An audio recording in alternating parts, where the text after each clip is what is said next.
حاجی بننے پہ لاکھوں روپے لگتے ہیں. اگر حاجی بننا ہو نا تو 16 لاکھ روپے لگتے ہیں، لیکن انسان بننے پہ، اچھا انسان بننے پہ 1 روپیہ بھی نہیں لگتا. مگر ہم حاجی بننے کی خواہش رکھتے ہیں، اچھا انسان بننے کی کوشش نہیں کرتے. اعوذ باللہ من الشیطان الرجیم، بسم اللہ الرحمن الرحیم. السلام علیکم ورحمۃ اللہ وبرکاتہ. دوستو، قرض اور مالی پریشانیوں سے نجات کے لیے ایک انتہائی مجرب وظیفہ.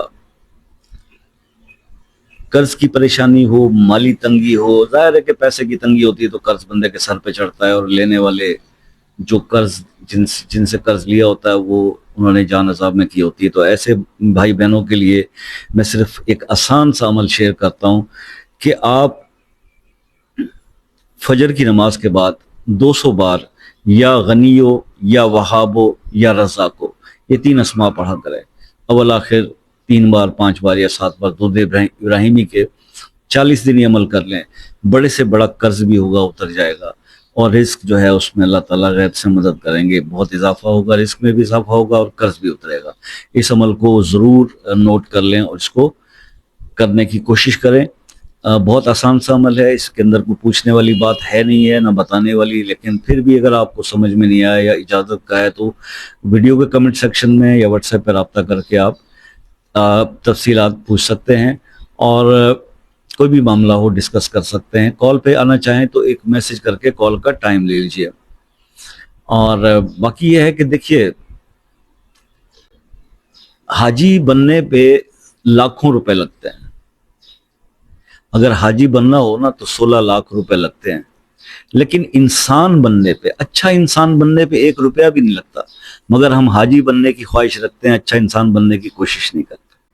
اگر انسان اپنی کمیوں کو، کوتاہیوں کو، خامیوں کو دور کرنا شروع کر دے اور ایک اچھا مسلمان، اچھا انسان بننے کی کوشش شروع کر دے، اپنے فرائض جو اللہ تعالیٰ کی طرف سے اس پہ فرض ہیں، نماز ہے، روزہ ہے، حج ہے، زکوٰۃ ہے، اللہ کی جو طرف سے فرض ہیں ان کی پابندی کرے اور حقوق العباد کا خیال کرے، تو زندگی میں مشکلات زیادہ دن ٹھہرتی نہیں ہیں.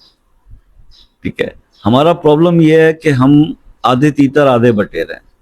ٹھیک ہے، ہمارے قول و فعل میں تضاد ہے، تو ہمیں اپنی برائیاں نظر نہیں آتی ہیں، دوسرے کی خامیوں کی طرف ہم دیکھتے رہتے ہیں. تو اپنے آپ کو، اپنی اصلاح کی طرف جب آپ آئیں گے تو آپ کی یہ تمام مشکلات خود بخود حل ہونا شروع ہو جائیں گی. آپ کو کسی سے غیر اللہ کے سامنے نہیں جانا پڑے گا، اللہ سے رجوع کیا کرے اپنے ہر مسئلے کے لیے، مسئلے حل ہونا شروع ہو جائیں گے. ٹھیک ہے جی. تو اگر کسی مسئلے میں آپ سٹک ہیں، پھنسے ہوئے ہیں، ہو نہیں رہا، بہت سارے وظائف بھی کر لیے، تو وہ مسئلہ اپنے نام کے ساتھ کمنٹ سیکشن میں لکھ دیں، انشاءاللہ خصوصی دعاؤں میں شامل کریں گے. اور اللہ جو ہے وہ بعض اوقات کسی کی دعا کسی کے لیے قبول کر لیتے ہیں. ٹھیک ہے جی. تو دوسرے کے لیے جو دعا مانگی جائے، تو ایک مسلمان جب دوسرے مسلمان کے لیے بغیر کسی لالچ کے دعا کرتا ہے تو اللہ تعالیٰ اس کو ضرور قبول فرماتے ہیں. تو دعاؤں میں کبھی کنجوسی نہ کریں، دعاؤں میں یاد رکھا کیجئے. زندگی رہی تو نیکسٹ کسی ویڈیو میں آپ سے ملاقات ہوگی. تب تک کے لیے اجازت دیجئے. اللہ حافظ.